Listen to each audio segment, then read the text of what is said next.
Hi, everyone, and welcome to week 4 of American Literature.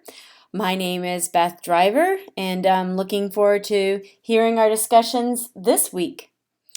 In any case, this week you have a midterm due.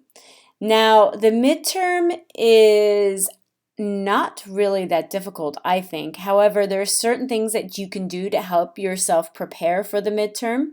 First, note, and it says in the announcements that there will be an essay for the exam, and there'll be 4 questions. You can choose one of them. Also, make sure to review the lessons. I would review all the lessons up until lesson 7. Make sure to read the information presented in the lessons. Okay, that will help you. Also, I would return to the readings and kind of read through them, summarize them.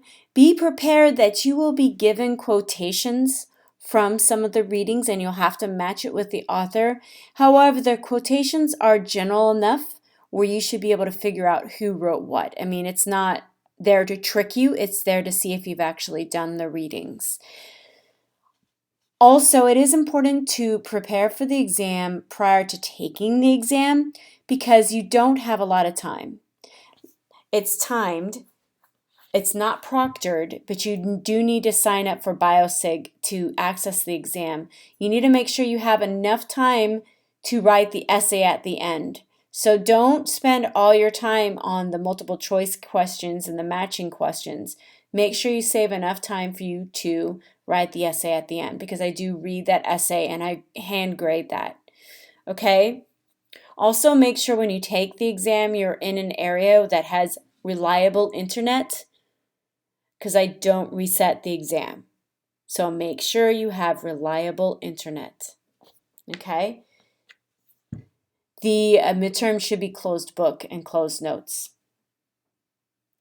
And it's basically on an honor code. But also, if you end up spending a lot of time hunting and searching for answers, you're not going to have enough time for that exam. And the exam is a big portion of your midterm. If you have any questions, please post them in the open forum. Or there is a forum that's opened in the discussion forum, and it should be right there. Okay? So if you have any questions, please ask me. Let's go back to the announcements. Okay, so we have the midterm. You also have some readings that are due. Phyllis Wheatley is a great reading. I love her work, and so I'm looking forward to seeing your discussions about her poetry.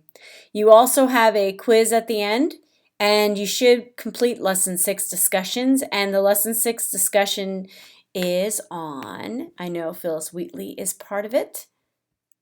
You also, oh yes, oh good, you have some poetry to discuss, and you have a pain as well. Okay, so that's going to be a fun discussion. I'm looking forward to that. All right, let's go back to the announcement again. There's one more thing that you have due this week. You have, well, 2 more things. You have the quiz at the end of Lesson 6. Hopefully you'll do well on that. And I'd also like to see a working outline and a proposed thesis statement. Now, last week I did see some detail paragraphs from many of you, not all of you, but many of you. Sometimes you're giving me details about how you plan to prepare to write the essay, but I really want to see your point. I see a lot of comparing and contrasting. You know, these are a little different, they're a little similar, but there needs to be a point to discussion. Okay, so I'm going to go back to the papers and projects again. Let's say you decided that you want to write on, and here's a popular one, Margaret Fuller and Fanny Fern, right? Well, there are differences and similarities, and it does say compare and contrast, but really what's interesting about these 2 authors is that they're saying something about the issues that women and the lower class faced during the turn of the century. What are they saying? How do they present it? How do they present these issues? Is one different than the other? What sort of audiences are they writing for? That would be more of an interesting essay than there are similarities and differences between the 2. Of course there are, but I want you to have a point. And that also goes with Ichabod Crane and Brom Bones, and you're discussing Emerson's American Scholar. American Scholar is a theory that Emerson has. You can present that theory, and then you could show how Crane and Brom Bones fit into that theory. That would be interesting. Don't just write how they're similar and different. That's kind of really boring, to be honest with you. All right, and here's another one. Franny Fern and Rebecca Harding Davis's Life in the Iron Mills. You can also take that from a historical perspective. And, beyond similarities and differences, what's the point behind the comparison? And then also it says consider tone, style, content, and purpose.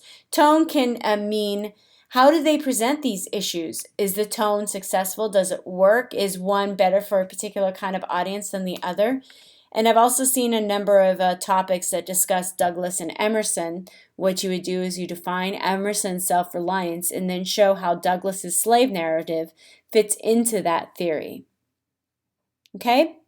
If there are any questions, please let me know. Next week, I'll present some information on how to find sources. But right now, I really want you to think about what your purpose is with this essay. It's an important essay. It's worth a lot of points, so please spend some time on it. Okay? Well, anyway, I guess that's about it for this week's lesson. If you have any questions, please send me a message. Otherwise, I'll see you online. I'm looking forward to reading our discussions, and I know you guys are going to do well in that midterm. But make sure to study it ahead of time. Take care. Have a great day. Bye.